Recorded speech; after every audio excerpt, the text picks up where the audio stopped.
লাউড়া কি রং হয়েছে বলতো? হরতল রং হয়েছে। তবে এই নেই, সাহেবের চেয়ে বড় আর কারোর কাছে কিছু নেই। বলছি আমাকে একটু তোমাদের সাথে খেলতে নেবে? আমিও তোমাদের সাথে খেলবো। এই কে রে বাড়া তুই?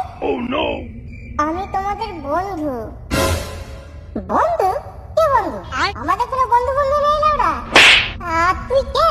তুই তো মনে হয় আমাদের মালিকের হাগানোস। কি গন্ধ চড়ছে রে লাউড়া। কে তুই সত্যি করে বল, না হলে ওরা তোকে এখানে কেলিয়ে তোর গু বের করে দেবো লাউড়া।